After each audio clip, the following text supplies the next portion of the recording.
Chapter 23. We watched as Mrs. Miller walked to the front desk and asked for Grayson. The woman shook her head. Mrs. Miller smiled politely and took a seat in the lobby anyway. Step 1. Complete. Let's get this plan in motion, Remy said, surveying his SWAT team, which included Frankie, Muffin, Maya, and me. Remember, stick to the plan. I got this. Muffin stated.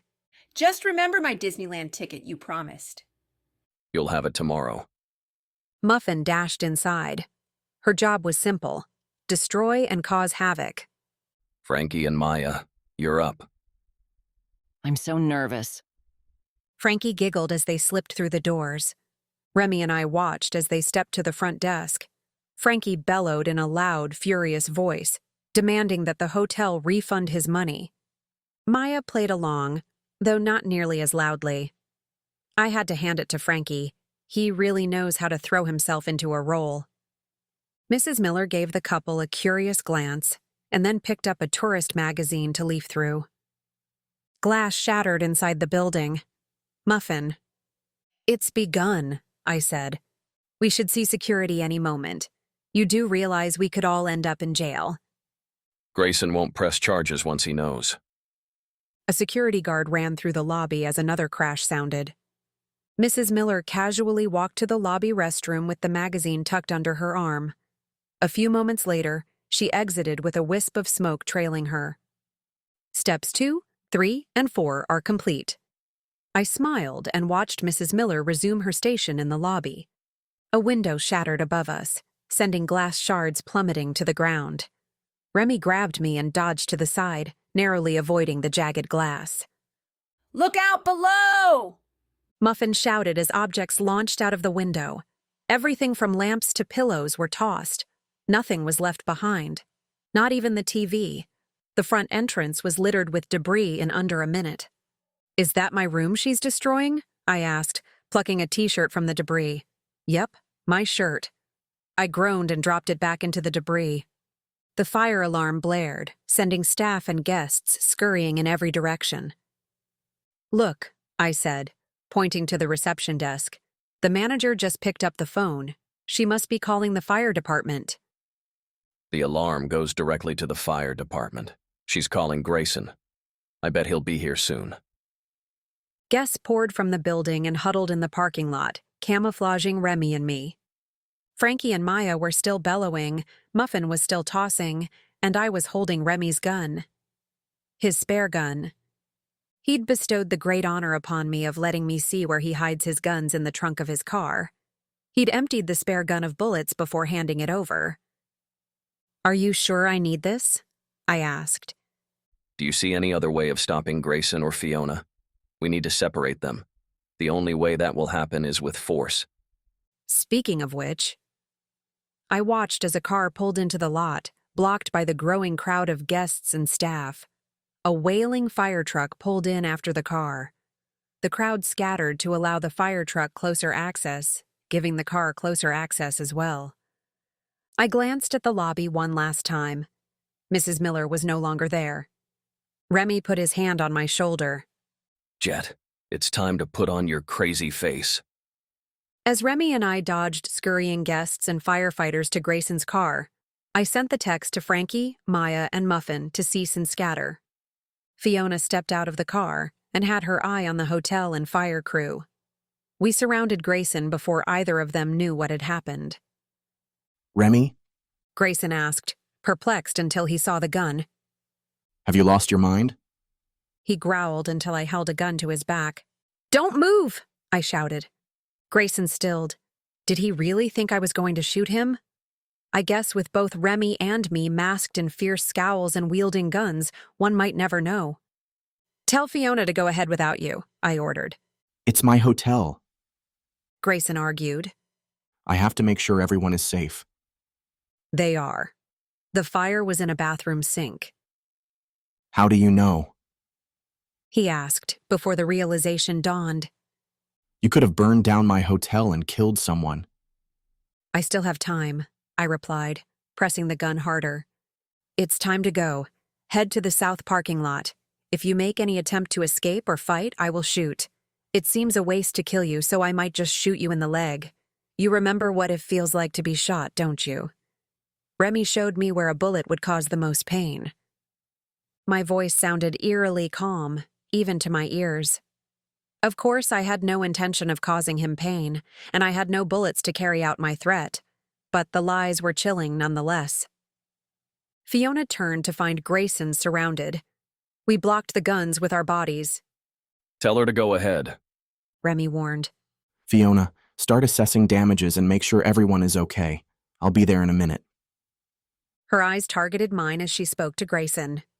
You'll need to come, I'll be there in a minute. but Go! He ordered. She sent a seething glare in my direction and then turned to leave.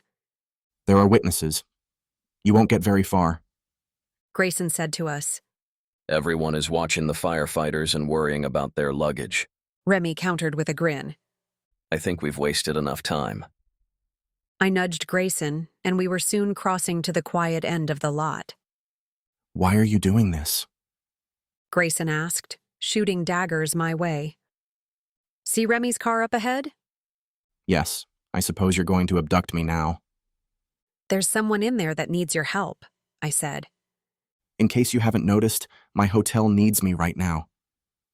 That is a building. I'm talking about people, or can't you see past your ledger? A few more feet and we were next to the car. Grayson slowed to a dead stop. Please, I said, feeling the fatigue of the day finally hit me. Just see who's in the car. Once you hear the story, you can go. Before he could argue, the passenger window rolled down. Grayson Floyd Miller, get your butt in the car this instant before I come out and make you. Mom? Grayson stepped to the car. What are you doing here? Why didn't you call? Floyd? Remy and I grinned at each other. We've all tried to call you. Mrs. Miller gritted. How can one man be so smart, yet so stupid? That bimbo has been intercepting your calls for months. I talked to her. It didn't help. If you haven't noticed, she's crazy. Who else would work around the clock with you?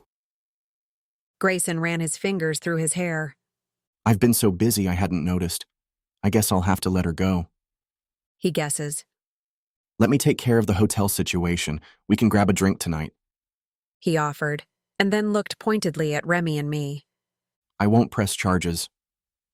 Good thing, because it was your mom who set the fire. Remy said with a shake of his head. Sending your mom to jail. Not cool. Grayson stared open-jawed. Get in the car. We're not done yet, I ordered. I said I'd fire Fiona. Isn't that what you wanted?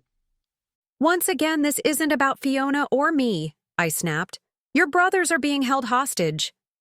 My plan was to break the news gently, but instead I roared like a lion whose meal had escaped. Grayson froze. The only sign he was still coherent was a single blink. Honey, please get into the car. Mrs. Miller pleaded with a sniffle. You're the only one who can help. The plane leaves in 2 hours. We don't have much time. Grayson nodded and slipped into the back seat. Remy hopped in on the driver's side, and I slid in beside Grayson but kept my distance. When Remy drove out of the parking lot, I felt it was safe to return the borrowed gun. Tell me everything. Grayson said, glaring at the returned gun. Mrs. Miller relayed the story from the beginning but had to pause as she searched for a tissue. Remy then took over until Mrs. Miller was able to tell the rest. I watched Grayson's face turn from panic to fury and then to business. The switch was amazing. No longer was he thinking of his hotel or casinos. His attention was solely focused on the task at hand. His barrage of questioning delved into the particulars and never got caught on the tangled path of the whys or what-ifs that the rest of us were battling. So, the plane leaves in 2 hours and I need $15 million. He summed up as if he was in a business meeting. I watched his features retain a professional mask while his eyes saw beyond the road and into a world of calculations. He might be sitting in the car, but his mind was in a million other places. Where are we going now? To the airport. Remy said. I don't suppose you have your passport on you? It's on the jet. What jet? I asked. My jet. He answered as if everyone had their own personal jet. Grayson gave Remy the directions to the hangar. I'll message the crew to return and file an emergency flight plan and visa. I can take cash from the casino and refund it when I return. I was thinking, I don't suppose you have any of the counterfeit money left, I said. I'd hate to fund a war with legal tender. Perhaps they could be fooled. We handed over everything. However, He paused in thought. there was a bundle that was found recently in Jason's old office. I'm pretty sure it's counterfeit. I can filter it in with bundles of real money.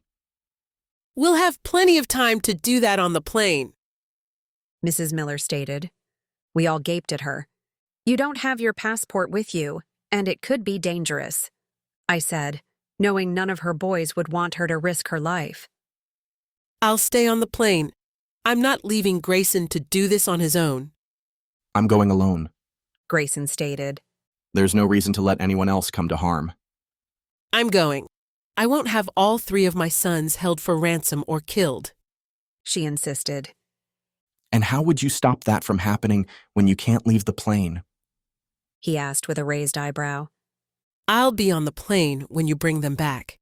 They might need medical attention. She pulled out another tissue. I'm going, Grayson. Grayson's jaw clenched, and I could see him formulating an argument. Where's Dad? Simple, but effective. Mrs. Miller paled and clutched her tissue. How much farther to the airport? I asked Remy, stalling Mrs. Miller's answer. The last thing Grayson needed to think about was his parents' separation. Of course, I'm sure he'd have a solution for that, too. Only a few more miles. He answered, glancing in the rearview mirror. If I stay here, Mrs. Miller said, grasping at words. promise me that whatever happens, you will come home. Of course I'll come home. But if you find there is no way to rescue David or Ian, She stopped. I'll find them and bring them home. David is resourceful and Ian knows the country. You don't. A tear fell. Grayson rested his hand on his mother's shoulder. And you are a housewife that set a hotel fire to abduct her son. He said with a smile. We all have our talents. Mine is negotiation with a huge bank account to support me. I will bring them home. Mrs. Miller nodded. The next mile was quiet until Grayson said to me, I thought I saw you yesterday, but I wasn't sure. I should have stopped. It's okay. Frankie and I wouldn't have made sense at the time. Your martinis pack a punch.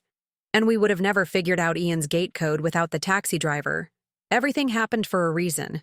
I'm just glad you're helping now. I can't think of what we'd have done without you. You're resourceful. I'm sure you would have stormed Sierra Leone and saved David and Ian. He said, a smile hinting at the corners. A wave of warmth filled me as I listened to his teasing tone, a hint of the Grayson I remembered. Remy pulled in front of the hangar. The crew was already assembled and performing their flight checks. We stepped out of the car and walked with Grayson to his plane. Remy and I lingered behind, allowing Mrs. Miller as much time with Grayson as possible. I'll need your phone. He said to his mom. I'm sure they'll call with instructions. She handed over her phone with trembling hands. He gave her a hug and stepped onto the plane. I'll see you in a day or two. He promised. Turning to duck inside, his eyes caught mine. A small smile. That was all I could see before he disappeared inside. We returned to the car and watched as the plane positioned itself on the runway. Do you think he'll be okay? Mrs. Miller asked, shaking with streaming tears. The plane raced down the runway until it shot off into the sky. Remy glanced into the rearview mirror at me. His eyes were hard. I'm sure they will be fine, I said, though the words felt hollow. We knew it'd take a miracle for all three to return unharmed. There was nothing we could do but wait.